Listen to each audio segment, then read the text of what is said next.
Good morning. So today we are going to carry out the safety valve test for the main engine. So you can have a look at the video.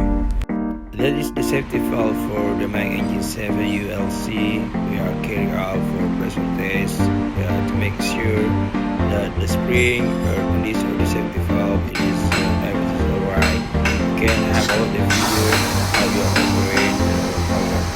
On 70 kilograms or 70 bar has been released of the safety valve, but the standard is 18. It is a minimum standard operation. That means you can replace the spring anyway.